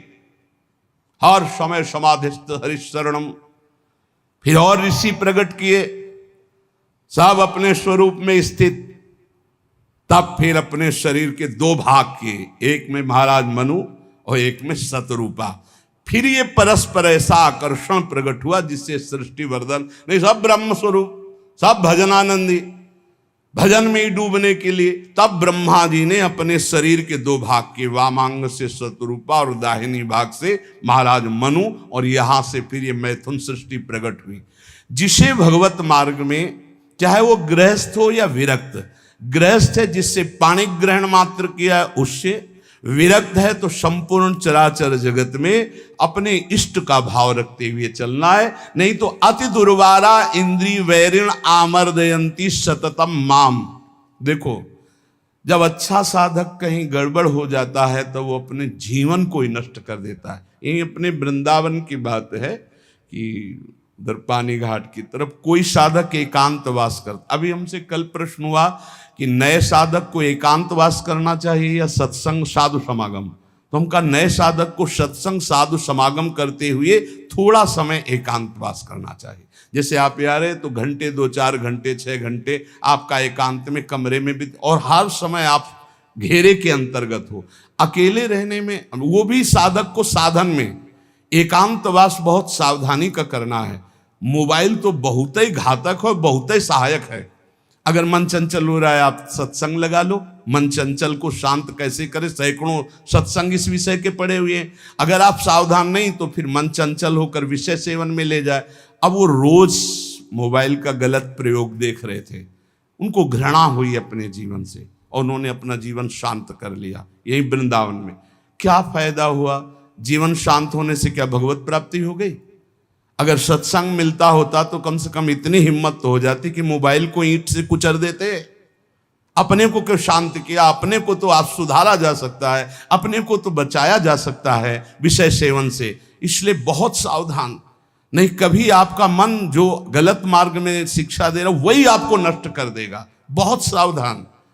कलिकाल है ऐसा, यंत्रों में एक क्षण में आप संसार की गलत बातें देख सकते हैं। वो बहुत बुद्धि को नाश करने वाला है, बहुत बुद्धि। छोटे छोटे बच्चे बताते हैं कि हमारी दुर्दशा इससे हो गई। इसलिए कंदर्प शविष विषखैर निरवधि मम दैह मानस्य। जब कोई किसी माता बहन की तरफ या विपरीत शरीर की तरफ देखता है तो कामदेव उसी समय विशिख अपने बाणों का संचार करता है। हाय, कैसे उसे शांति मिल सकती है जिसके हृदय को काम ने बेध दिया है? क्योंकि सतत चिंतन उसका चालू हो जाता है और बड़ी दुर्दशा हो जाती है, बड़ी दुर्दशा हो जाती है। मतलब इतना दुर्दशा और किसी विकार से नहीं होती जितनी काम विकार से होती है। इसलिए गोस्वामी जी ने भगवान से प्रियता के लिए मांगा है, काम ही नारी प्यारी जिम लोभी जिम प्रियदाम। तो उपासक सावधान रहे। आज सत्संग में श्रीपाद प्रबोधानंद जी ने खास तौर से वृंदावन की बात बताई कि यहाँ ये नित्या निर्विकारा निरवधि गुणाहा प्रपंच से ऊपर उठा हुआ महापुरुष निष्प्रपंचाहा समस्त दोषों से रहित भगवत अनुराग से युक्त होकर प्रिया प्रीतम की दिव्य केली को देखता है। यहाँ कैसा भी दुष्ट स्वभाव का आ जाए उसे भगवत प्रेम मिलता है। पर उपासक को यहाँ रहते हुए ये सावधानी करनी कि वर्तमान में कभी हमारा कोई विपरीत संयोग, शरीरों का आकर्षण हमें नष्ट न कर दे, क्योंकि प्रिया प्रीतम की महान प्रेम भूमि है। अपने को इस बात के लिए संभालना है। बहुत जन्म हम लोग गिरते रहे, बहुत जन्म पतित होते रहे। अब थोड़ी हिम्मत कर ले, भगवत मार्ग में थोड़ी हिम्मत से चल ले। 2 मिनट संतवाणी हम लेंगे, क्योंकि इसी प्रसंग से मिलते हुए वचन महापुरुषों के हैं। उपासक को सावधानी ये रखनी है कि जब तक तुम्हारे शरीर में बुढ़ापा नहीं आता, कोई असाध्य रोग नहीं हो जाता, तुम्हारी इंद्रियां बलवान हैं, तब तक तुम अपनी इंद्रियों को गलत आचरणों में मत उतारो और अपने कल्याण के लिए उपाय कर लो। नहीं बुढ़ापे में या असाध्य रोग में या इंद्रियां जब निर्बल हो जाएंगी तब तुम कुछ नहीं कर पाओगे। जो मनुष्य दूसरे प्राणियों के शरीरों की हिंसा करके या हिंसा करवा के या हिंसा का अनुमोदन करके अपने शरीर को पुष्ट करता है, जैसे पशुओं को लाके काट के फिर खाना, बोले हम काटते तो नहीं दुकान से ले आते हैं, दूसरा, हम लाते भी नहीं है, मंगवा लेते हैं, तीनों को बराबर नरक मिलेगा। कर्ता प्रेरक अनुमोदन, प्राणियों की हिंसा करना, हिंसा करवाना, हिंसा का अनुमोदन करना, ये स्वभाव भगवत मार्ग से बिल्कुल विपरीत ले जाएगा। संतों की बातें, भगवत भक्तों की बातें, शास्त्र की बातें जहर जैसी लगेंगी ऐसे लोगों को, और अगर सुन लिया श्रद्धा से तो सुधार भी हो सकता है। किसी भी तरह से किसी भी जीव को मार करके खाना जो हमारे शास्त्र के विरुद्ध है, वो तुम्हारे लिए हिंसा और बहुत बड़ा पाप होगा। जीव तो सब में है, जीव बिना जीवे नहीं। मूरी में भी जीव है, गाजर में भी जीव है, आलू में भी जीव है, अरहर के पेड़ में भी जीव है, उर्द के भी पेड़ में, गेहूं के भी पेड़ में, लेकिन वो हमारे खाने के लिए शास्त्र सम्मत है। लेकिन ये दूसरे अन्य जीवों के मारकर खाने की बात मानव शरीर के लिए नहीं, राक्षसी भाव के लिए, जो राक्षस हैं उनके लिए है। संसार में जितने भी जीव हैं, मन से, वचन से, शरीर से जब किसी को दंड नहीं दिया जाता तो अपने सारे पाप नष्ट होने लगते हैं और उसे कोई भी दुख भोगना नहीं पड़ेगा। उसके दुख देने वाले पाप कर्म क्षय हो जाते हैं। सभी जीव को चाहिए कि ये बात समझ लें, सब यहां जीना चाहते हैं, सब अपने शरीर को सुखी रखना चाहते हैं। अगर किसी भी प्राणी को तुम मारते हो या उबालते हो या खाते हो तो तुम्हारा नाश निश्चित है, तुम्हारी दुर्गति निश्चित है। अपने स्वार्थ के लिए, काम से, क्रोध से, भय से यदि किसी को पीड़ा पहुंचाते हो, काम से, चार लोग मिलकर किसी के साथ ऐसा अभद्र व्यवहार करना या मार देना या ऐसा कर देना, तुम ये सत्य समझ लीजिए कि तुम्हारी दुर्गति पक्की है। ये महापुरुषों के वचन है। जो श्रेष्ठ, परोपकारी, निश्चय पूर्वक दूसरों के दुख को दूर करने की बात करने वाले हैं, वही मानव जीवन धारण करने का लाभ लेते हैं। क्रोध से, लोभ से, भय से या हास्य से भी पापकारी बात कभी मत करो। पाप वाली बात हंसी मजाक में भी मत बोलो। जो साधक आत्मज्ञान प्राप्त करना चाहता है उसे चाहिए सत्य बोले, परमित बोले, थोड़ा बोले, और संशय रहित बोले, परिपूर्ण स्पष्ट बोले, अनुभूत बोले, और वाणी को चंचल ना होने दे, मर्यादा से बोले। ऐसा बोलने वाला साधु परमार्थ की उन्नति को प्राप्त होता है। सत्य बोले, थोड़ा बोले, संशय रहित बोले, परिपूर्ण स्पष्ट शास्त्र सम्मत बोले, जो बोले अनुभव से बोले, वाचालता रहित होकर बोले, वो परमार्थ का पथिक होता है। जो भाषा सत्य है पर कठोर है, दूसरे को दुख पहुंचा रही है, बड़ी रूखी बात है, वो नहीं बोलनी चाहिए। जिसे आत्मशोधन करना है उसे ब्रह्मचर्य रहना ही है, इसीलिए इसको शुरू किया। जिसे ब्रह्मचर्य रहना है उसे शरीर को चिकना बनाना, श्रृंगार करना, यह सब छोड़ देना चाहिए। काय को इसको अभी कुछ दिन बाद शरीर छूट जाएगा, फिर लकड़ी में जलेगा भाई। चाहे जितना इसे पाउडर लगा लो, चाहे जितना इत्र छिड़क लो, आग में जलेगा कुछ दिन। बोले कुछ दिन क्यों, अभी तो हम 30-40 साल ऐसे निकल गए। ऐसे अब पता नहीं 30-40 साल हैं कि नहीं हैं, ऐसे निकल जाएंगे। ब्रह्मा जी के यहां कमल की पंखुड़ी में जितने में सुई छेदो उतने में 1 वर्ष हो गया। अपने 100 वर्ष कितने हुए, 100 बार ऐसे ब्रह्मलोक में करे तो हो गया। अपने शरीर को ज्यादा श्रृंगार, सुख, सुविधा, प्यार मत दो। जितने से भजन बन जाए, धर्म बने, उतने ही दो। स्त्रियों का काम भाव से स्पर्श करना, संभाषण करना, देखना छोड़ दे। यदि आत्मशोधन करना है स्त्री साधक को पुरुष साधक से, काम भाव से, कैसे, किसी भी तरह से, बहुत सावधानी का विषय से आपको खुद निर्वाह करना है, कोई दूसरा निर्वाह करने वाला नहीं, दूसरे को सफाई देने की जरूरत नहीं। तीसरी बात, पहला है शरीर का श्रृंगार, दूसरा है स्त्रियों से संसर्ग, संभाषण, बातचीत आदि आदि। तीसरा है पौष्टिक और स्वादिष्ट भोजन। ये महान भयंकर हैं तीन बातें जो साधक को नष्ट कर देती है। शरीर का श्रृंगार करना, माताओं बहनों से काम भाव से युक्त होकर के इस तरह का व्यवहार, बातचीत, ऐसा आप सफाई पेश कर सकते हैं। भैया सफाई पेश करने की बात नहीं, आप खुद देख लीजिएगा।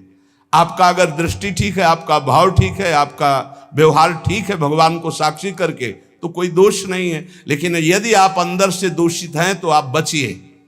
और स्वादिष्ट बलिष्ठ भोजन, आत्मशोधन करने वाले उपासक को जरूरत नहीं, कोई जरूरत नहीं। ये घी, रबड़ी, रसगुल्ला, दूध और ये बादाम, पिस्ता, ये गृहस्थों के लिए बने, ये भगवत मार्ग के पथिकों के लिए नहीं। उनके लिए नाम रूपी बल और ब्रह्मचर्य का महान ताकत, एक अद्भुत बल, एक अद्भुत उत्साह, एक अद्भुत तेज बना रहता। बादाम में थोड़ी है, हलवा में थोड़ी है। बादाम हलवा खा के तो बेकार हो जाओगे। शुद्ध सात्विक थोड़ा अन्न एक बार डाल लिया शरीर पोषण के लिए, बस जल, व्यायाम, प्राणायाम, ब्रह्मचर्य, इससे बहुत बड़ा बल प्राप्त होता है। हमें निरंतर मन को वश में करना, मन को वश में करने के लिए ये शारीरिक बल की जरूरत नहीं है। शारीरिक बल तो अपने आप बना रहता है। उत्साह, एक आत्मिक शक्ति, एक बल, एक अलौकिकता रहती है। ये निकृष्ट आचरण करने से नहीं। स्वादिष्ट और पौष्टिक भोजन की कोई आवश्यकता नहीं ब्रह्मचारी के लिए कि 5 चम्मच उसमें दाल में घी डाल के और इस सब कर, फिर कैसे हजम करोगे। तपस्वी उपासक को चाहिए स्त्री के रूप की तरफ, उसके हास्य की तरफ, उसके मधुवचन की तरफ, उनके संकेत की तरफ, उनके हाव भाव की तरफ, या स्त्री उपासक को चाहिए पुरुष के ऐसे परस्पर चितवन को ना देखे, ना चिंतन करे, ना देखे, ना चिंतन करे। परस्पर विरोधी शरीर को राग पूर्वक देखना, उनके अंग प्रत्यंगों का चिंतन करना, उनकी बातें करना, ये ब्रह्मचर्य कदापि नहीं रह सकते जो ऐसे आचरण वाले लोग हैं। ब्रह्मचर्य व्रत में रत रहने वालों को अत्यंत सावधानी पूर्वक अपनी इंद्रियों को दर्शन, संभाषण, चिंतन से बचाना है। जो भिक्षुक ब्रह्मचर्य का आनंद प्राप्त करना चाहता है, उसको अच्छे अच्छे पदार्थों के स्वाद पाने वाली जिह्वा पर काबू करना होगा। हाँ, ये जवानी जो है ये व्यतीत होनी चाहिए तपस्या में, जलने में व्यतीत होनी चाहिए। तो बुढ़ापा में वर्षा हो जाएगी। गर्मी की बात वर्षा आती है ना, जलोगे तपोगे तो वर्षा हो जाएगी। और अगर पहले ही भीजे भोगों में पड़े रहोगे तो बुढ़ापा में सड़ोगे। फिर ध्यान रखना, पक्की बात समझ लो। सड़ना जानते हो किसे कहते हैं? अगर ध्यान हो आपको हितधाम में, एक 70-75 वर्ष के वयोवृद्ध वेशधारी जो बोल रहे थे, तुम हम दोबारा पुनरावृत्ति नहीं करेंगे बोलने की, वो बोल रहे थे, आप लोगों को ध्यान होगा कि महाराज बचा लीजिए, 75 साल का हूं, ऐसे से ऐसा ऐसा ऐसा। इसलिए ब्रह्मचर्यरत भिक्षुक को चाहिए किसी भी विपरीत शरीर से परिचय न ले, एकांत मिलन की बात ना हो, किसी भी तरह से अपने मन की कमजोरी सामने वाला ना जान पावे। ब्रह्मचर्यरत भिक्षुक को चाहिए कि वासनावर्धक, पुष्टिकारक भोजन, पेय, वार्ता, दृश्य, इनका परित्याग कर दे। जैसे बहुत ज्यादा ईंधन हो तो अग्नि उतनी ही ज्यादा बढ़ेगी, ऐसे जितना पौष्टिक आहार करोगे उतने काबाग्नि बढ़ेगी। शरीर का श्रृंगार, शरीर की शोभा, शरीर को सुख आराम देने की भावना वाला कभी ब्रह्मचारी नहीं हो सकता। बहुत सावधान। जब भगवत मार्ग में चले तो अंगूठी की जरूरत क्या है? जब भगवत मार्ग में चले हैं तो किसी भी तरह के आभूषण की जरूरत क्या है? भगवत मार्ग में चले तो कंघा की जरूरत क्या है? भगवत मार्ग में चले हैं तो चिकनाहट लगाने की जरूरत क्या है? सजाने की जरूरत क्या है? वैसे ही तेजों में सजे रहोगे। दो ही प्रकार से भगवत मार्ग में रहने वालों की पद्धति है, या तो पूरे बाल मुड़वा दे या पूरे बाल रखे रखे। 10-20 वर्ष बनाए रखो, फिर मुड़वा दो, या पूरे जीवन बनाए रखो, और या फिर 2-2 महीने 4-4 महीने के नियम में उनका मुंडन कराते रहो। ये कंघा लगाना, ये सेटिंग करना, फिटिंग कर, ये सब नहीं है। बांध लगोटा बचा के इंद्री कभी न देखा पर नारी, और भिक्षा के टुकड़े खा करके चढ़ी परमार्थ की तैयारी। आंख उठाकर किसी की तरफ नहीं देखा, काछ वाच मन निश्चल राखे, धन धन जननी तेरी रे। फिर आगे चलकर प्रकाशित हो जाओगे। बहुत सावधानी की जरूरत है, और व्यायाम अत्यंत आवश्यक है। ये नहीं कि हम बहुत सेवा करते, नहीं। अरे ब्रह्मचर्य को पचाने के लिए 1 घंटा व्यायाम की जरूरत है। दवा कोई वर्जिश से बेहतर नहीं, नुक्सा है कम खर्च, बालानसेन शक्ति बढ़े फुर्ती लहे, चोट न अधिक पिराए, अन्न पचे चंगा रहे, कसरत सदा सहाय। कम से कम 1500 दंड बैठक मारियो, फिर 2-4-6 घंटे पद्मासन सिद्धासन में नस नाड़ी एकदम शुद्ध, तब वो ब्रह्मचर्य लगना चाहिए कि ब्रह्मचारी जा रहा है। ये पानी से शुद्ध हो जाओगे, पानी से केवल, जैसा घी लगता है ऐसा पानी लगेगा। प्राणवायु का संशोधन करके प्राणायाम कह नहीं रहा है, हफ्ता भर भोजन नहीं मिला, गंगा जल से काम चलता रहा है। जब कभी कहीं मिल गया तो फिर 30-35। एक बार एक गंगा किनारे एक कुटी थी, तो राधे श्याम झोपड़ी थी, वयोवृद्ध संत निकले। आओ हम जानते हैं गंगा किनारे भ्रमण करने वालों की क्या दशा होती, क्योंकि गंगा किनारे रहे भूखे हो गए। हाँ महाराज, कई दिन से नहीं मिला।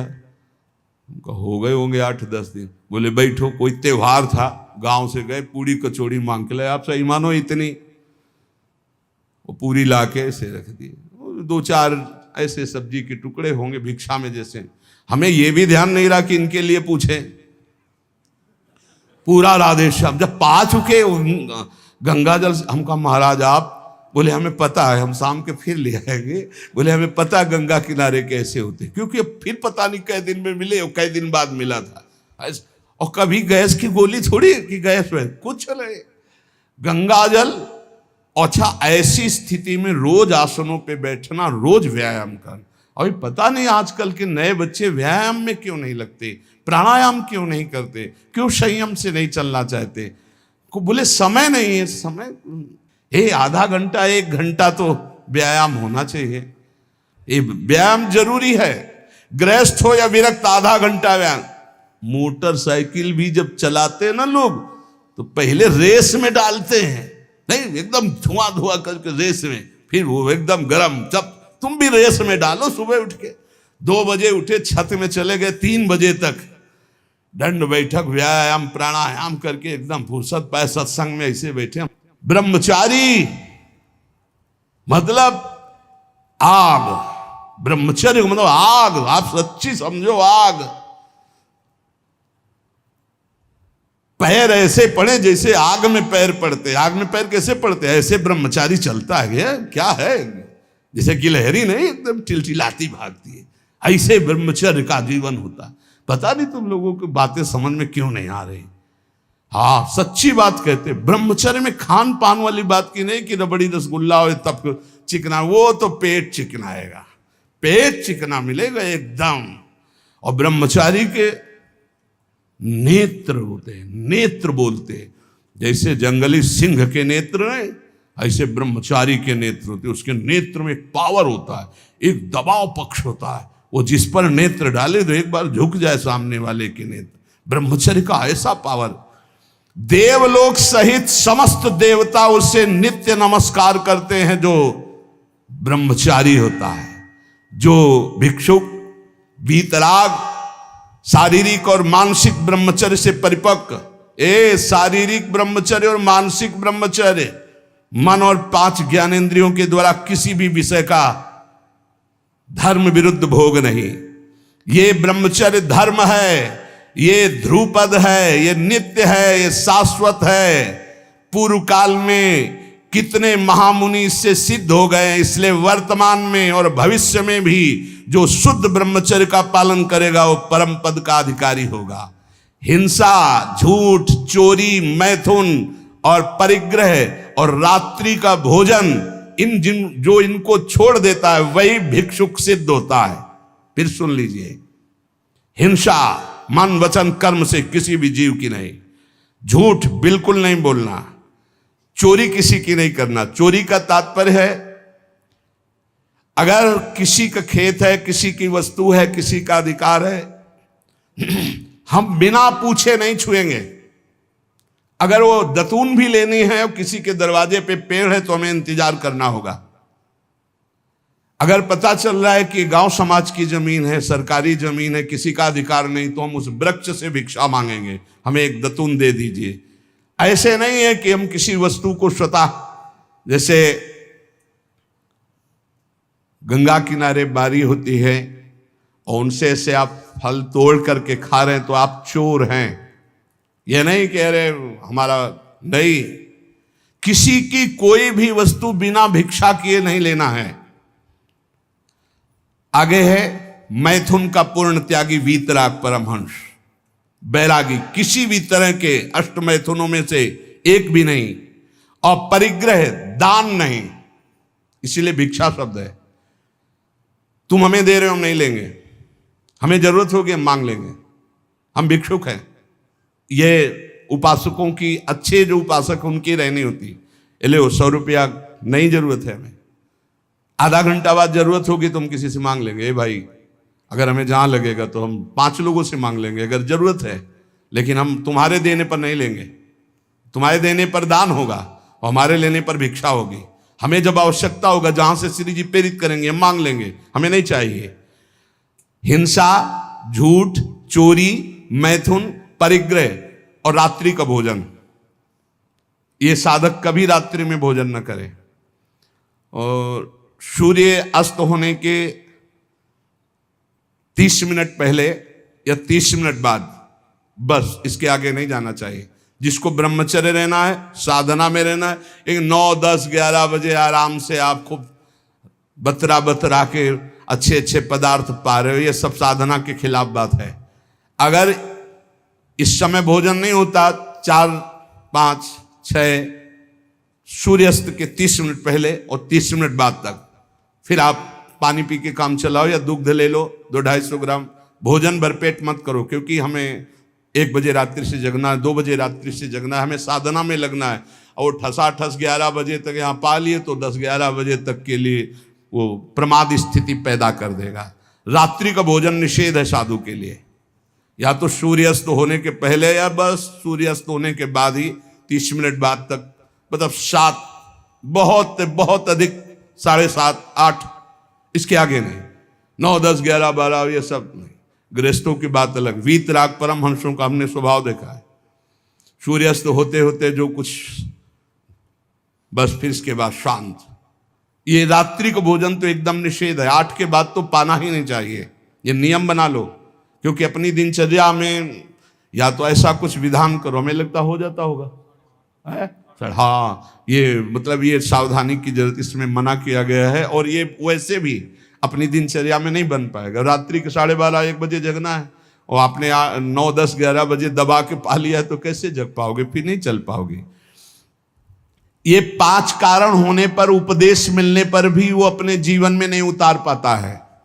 अभिमानी होने से, क्रोधी होने से, प्रमादी होने से, असाध्य रोगी होने से या भोगी होने से, ये 5 दोष होने के कारण गुरुजनों के उपदेश अपने जीवन में नहीं उतार सकता। अभिमानी होने से, क्रोधी होने से, प्रमादी होने से, असाध्य रोगी होने से या भोगी होने से। जो ब्रह्मचर्य नहीं रह पा रहा है, जो भोगी है, वो गुरु के उपदेश नहीं धारण कर सकता। जो असाध्य रोगी है वो बेचारा असमर्थ है, और जो प्रमादी है वो नहीं, और जो क्रोधी है वो नहीं, और जो अभिमानी है वो नहीं। जो गुरु की आज्ञा का पालन करता है, उनके इशारों को समझता है, उनकी आज्ञा में अपने प्राण समर्पित किए हैं, उसके अंदर संपूर्ण भागवतिक सद्गुण प्रकाशित हो जाते हैं। इसलिए उद्धत ना हो, नम्र रहो, चपल ना हो, शांति स्थिर रहो, मायावी मत बनो, सरल रहो, कोई नौटंकी नाटक नहीं, कौतूहली मत बनो, गंभीर रहो, किसी का तिरस्कार मत करो, सबको सम्मान दो, किसी से क्रोध वार्ता मत करो, क्षमा करो, अपने मित्रता का व्यवहार सुरक्षित रखो, शास्त्र का अध्ययन करो, पर शास्त्र के ज्ञान का घमंड मत करो। कोई भी तुम्हारे पर क्रोध करे, अप्रिय व्यवहार करे, तुम उसकी भलाई करो, ईश्वर से प्रार्थना करो कि उसकी बुद्धि शुद्ध हो। ऐसे उपासक को परम पद की प्राप्ति निश्चित होती है। जो श्रवण किया उसको मनन करो, आचरण में उतारो, नाम जप करो, जीवन इस जन्म में भगवान की शरण तक पहुंच ही जाए, भगवत प्राप्ति हो ही जाए पक्का। जो भी हास्य विनोद में भी सत्संग में कहते हैं वो केवल शिक्षास्पद कहते हैं। किसी का नीचा दिखाना या किसी का उपहास करना हमारा लक्ष्य नहीं, लेकिन आप उपहासपद आचरण ना करें। आप ऐसा कोई पहनावा, ऐसा कोई खान पान, ऐसा कोई नाटक ना करें जो हमारे सनातन धर्म के विरुद्ध है, जो हमारे शास्त्र के विरुद्ध है। उससे आपका पतन हो जाएगा, पक्का समझो। बहुत बड़ा प्रभाव होता है सात्विक आहार, सात्विक भेष, सात्विक चिंतन, इससे बहुत उन्नति होती है। और असात्विक आहार, असात्विक भेष, असात्विक मन माने आचरण, इनसे बहुत पतन हो जाता है। इतना पतन हो जाता है, आप सोचो, जिन माता पिता परिवार को प्राणों से अधिक प्यार किया जाता है, बुद्धि भ्रष्ट हो जाती है, काम से पीड़ित होकर वो अपने परिवार के गले काट देता है, भाग जाता है दूसरे पुरुष के साथ या दूसरी स्त्री।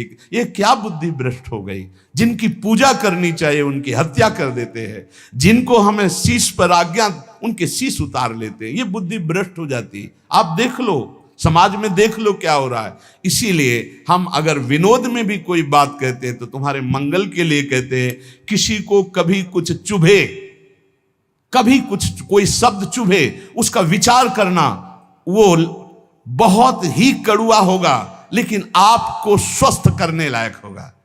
जैसे कुछ ऐसी औषधियां होती, कुछ ऐसे चूर्ण होते हैं, बड़े कड़वे होते हैं, नीम जैसे लगते हैं, लेकिन वो आपका परम मंगल करते हैं। इसलिए प्यारे, हमारा किसी को दुख पहुंचाना उद्देश्य नहीं, हमारा उद्देश्य तुम्हें परम सुख प्रदान करना। पर तुम अपनी स्थिति को, अपने धर्म को, अपने आचरणों को भूल गए और मनमानी आचरण कर रहे हो, इसलिए तुम्हें जरूर बुरा लग सकता है।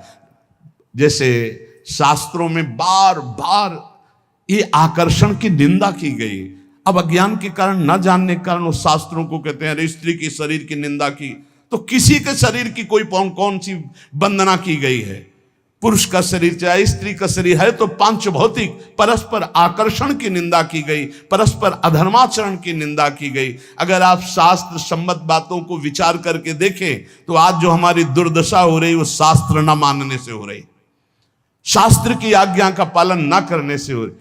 प्रातः काल उठ करके भूमि के चरण छूकर बड़े बुजुर्गों को नमस्कार करके भगवत आराधना करके अपनी दिनचर्या में जाते हैं, उनका देखो कैसा आचरण होगा।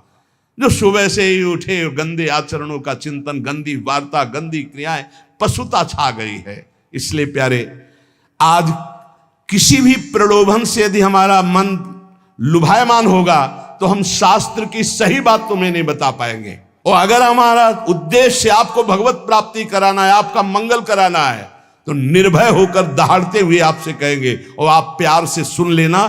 थोड़ा कड़वा लगेगा लेकिन आपको बहुत ठीक कर देगा। ये सुदर्शन चूर्ण है, बड़ा कड़वा होता है सुदर्शन चूर्ण, लेकिन जिसका बुखार ना उतरता हो, नियम से सुदर्शन चूर्ण पाए, उसका बुखार उतर जाएगा। ऐसे ये जो माया का बुखार है ना, सत्संग रूपी सुदर्शन चूर्ण पाओगे, ये उतर जाएगा। नाम जप करो, सत्संग में कभी बुरा मत मानना। साधु शास्त्र और गुरुजनों की बातें ये सदैव परमार्थ की उन्नति पर चढ़ाने वाली होती है। एक बार हृदय को सुनाना, ऐसा कि कड़वा सुन करके मुझे विचार हो कि मेरे जीवन में गंदगी क्या है और उसे दूर करना है, तो आपको अच्छा लगने लगेगा। शास्त्र जब बोलता है तो सत्य बोलता है, धर्म प्रिय बोलता है, उसमें आपका परम मंगल छुपा होता है। इसलिए कभी कभी कोई बात ऐसी उपहासास्पद या कड़वी लगे तो आपके मंगल के लिए तस्मात् शास्त्रम प्रमाणम है। और जहां कभी किसी को संशय लगे कि आपने बात कही थी कहां से प्रमाणित है,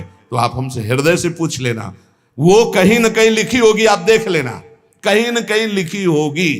सात्विक कैसे वस्त्र धारण करने चाहिए शास्त्र आज्ञा करता है। चाहे पुरुष हो चाहे स्त्री हो, वस्त्रों का बहुत प्रभाव है। कैसे आपको श्रृंगार करना है शास्त्र आज्ञा करता है। पातिव्रत धर्म का पालन करने वाली सौभाग्यवती पत्नी अपने पति को रिझाने के लिए षोडश श्रृंगार करती है, बाहर नहीं। बाहर वो गंभीरता पूर्वक कुछ ऐसे सौभाग्य चिन्ह धारण करके सौम्य भाव में रहती है। ऐसे जो आदेश हुए उनसे हमारे धर्म की रक्षा होती है, उनसे हमारी मानसिकता पवित्र रहती है। लेकिन पातिव्रत धर्म, एक पत्नी व्रत धर्म जो शास्त्राज्ञा करता है, या ब्रह्मचर्य व्रत धर्म अब ग्रंथों में लिखे रह रहे, कोई बिरला इन बातों को समझ रहा है नहीं। विदेशी आचरण हमारे देश में पधार रहे, ये जो धर्म स्थलियां हैं विदेशी भाव आ रहे।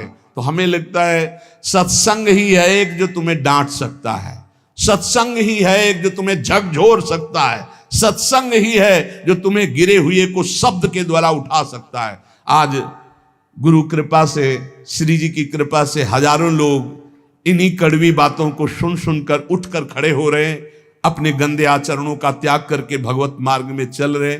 इसलिए सबसे प्रार्थना है, नाम जप करो, जो तुम्हें कड़वा लगे उसे बार बार मनन करो, वो तुम्हारे मन की गंदगी को दूर करके प्रियालाल से मिला देगा। विश्वास करो, प्रियालाल से मिले बिना ये मनुष्य जीवन बिल्कुल व्यर्थ जीवन है। फिर और योनियां देखो, ऐसी गर्मी हो रही, पानी जगह जगह, छोटे छोटे सरोवर जो होते थे वो सूख चुके हैं, पानी की बड़ी अव्यवस्था है।